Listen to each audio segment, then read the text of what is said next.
हम सब अपने घरों में बैठकर एंजॉय कर रहे हैं, कोई क्रिकेट मैचेस देख रहा है, कोई सिंगर्स के कंसर्ट में जा रहा है, तो कोई एंटरटेनमेंट के लिए मूवीज वगैरह देख रहा है। लेकिन एट द सेम टाइम जब हम ये सब चीजें कर रहे हैं, इस समय भारत के कई सारे सपूत देश के लिए अपने कर्तव्य का पालन कर रहे हैं और एनिमी लाइंस के उस पार जाकर अंडरकवर कॉवर्ट ऑपरेशंस में भारत के एक एक दुश्मन को न्यूट्रलाइज कर रहे हैं। और ये रियलाइजेशन हम इसलिए होनी चाहिए क्योंकि ऐसे लोग हैं जो देश के लिए अपनी जान को जोखिम में जरूर डाल रहे हैं, लेकिन ना इनको क्रेडिट मिलता है और ना ही पब्लिक में कोई अप्रिशिएशन। इसलिए हमें एहसास होना चाहिए कि आज जो हम शांत माहौल में भारत के अंदर पल बढ़ रहे हैं, बिना किसी खतरे के आज़ादी से घूम रहे, इसमें भी कई सारे लोगों का बलिदान शामिल है। आज हम भारत के अंडरकवर एजेंट्स और स्पाई स्किल इसलिए याद कर रहे हैं क्योंकि इन्होंने एक बार फिर भारत के लोगों को इनके ऊपर गर्व करने का मौका दिया है और भारत के एक बहुत ही बड़े दुश्मन को 72 हुर के पास पहुंचा दिया है। रेफरेंस के लिए आपके स्क्रीन के ऊपर आर्टिकल का न्यूज शॉट है। दरअसल पाकिस्तान की इंटेलिजेंस एजेंसी ISI का एक ऑफिसर था जिसका नाम था मेजर दानियाल। अब ये जो मेजर दानियाल था, ये पाकिस्तानी आर्मी की मिलिट्री एजेंट्स विंग से था और डिप्यूटेशन के ऊपर पाकिस्तान की इंटेलिजेंस एजेंसी ISI में भेजा गया था। बात है आज से ठीक 9 साल पहले, साल 2016 की। साल 2016 में जम्मू कश्मीर के बारामूला डिस्ट्रिक्ट में इंडियन आर्मी की कॉन्वॉय के ऊपर एक एम्बुश लगाकर कुछ आतंकियों ने हमला कर दिया था।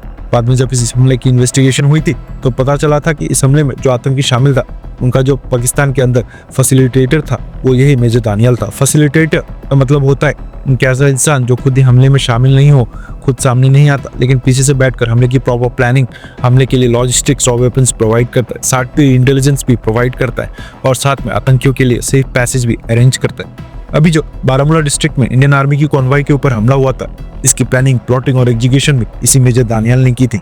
इसके अलावा भी जम्मू कश्मीर में कई सारे आतंकी हमलों में भी इसकी भूमिका सामने आई थी। इसलिए भारत की सिक्योरिटी एजेंसीज इस मेजर दानियाल को पाकिस्तान के अंदर साल 2016 से ट्रैक और ट्रेस कर रही थी। अब न्यूज निकल कर आ रही है कि मेजर दानियाल पिछले कल पाकिस्तान के खैबर पख्तूनख्वा प्रोविंस के पेशावर सिटी में मौजूद था, जो कि उसका आखिरी दौर साबित हुआ। अब हम था इसलिए बोल रहे हैं क्योंकि ये बात तो हुर के पास ऑलरेडी पहुंच चुका है। न्यूज निकल कर आ रही है कि अननोन गनमैन ने पिछले कल ISI के मेजर दानियाल को न्यूट्रलाइज कर दिया। पेशावर पुलिस का कहना है कि अभी तक अननोन ड्रोन गनमैन का पता नहीं लग पाया है, उनकी आइडेंटिफिकेशन नहीं हुई है और इन्वेस्टिगेशन अभी भी बाकी है। कॉवर्ट ऑपरेशंस का सबसे बड़ा फायदा ये होता है कि टेररिस्ट अटैक होने से पहले उनको रोक दिया जाए, दुश्मन के मन में डर बैठा दिया जाए, डिप्लोमेटिक टेंशंस बढ़ाए बिना बदला ले लिया जाए और भारत को एक स्ट्रॉन्ग मिलिट्री पावर के रूप में बनाया जाए। इस चीज के लिए कॉवर्ट ऑपरेशंस काफी इंपॉर्टेंट होते हैं। तो हमेशा से एक एग्रेसिव रिस्पांस की जरूरत महसूस होती थी। एक समय था जब दुनिया सिर्फ इजराइल को कॉवर्ट ऑपरेशंस के लिए जानती थी। इजराइल की इंटेलिजेंस एजेंसी मोसाद का अपने दुश्मन को उसी की जमीन पर मार गिराने का तरीका दुनिया भर में मशहूर था। ISI को देखकर सोशल मीडिया और ग्राउंड लेवल के ऊपर भारत के लोग भी हमेशा चाहते थे कि भारत भी इसी तरह से पाकिस्तान और अपनी एनिमीज कंट्रीज के अंदर जाकर वहाँ कॉवर्ट ऑपरेशंस करे और मोदी सरकार ने भारत के लोगों को इस डिमांड को पूरा कर भी दिया है। आज जो पाकिस्तान के अंदर अननोन गनमैन ISI ऑफिसर्स को मार रहे हैं, एक एक करके आतंकियों को ध्वस्त कर रहे हैं, तो इंडियंस भी इस बात से काफी खुश हैं क्योंकि ये सिर्फ एक बदला नहीं है बल्कि एक वार्निंग भी है। क्योंकि ये भारत की तरफ से क्लियर वार्निंग देता है कि भारत सिर्फ पीस टॉक्स का वेट नहीं करेगा बल्कि दुश्मन की छत के ऊपर डायरेक्ट वार भी करेगा।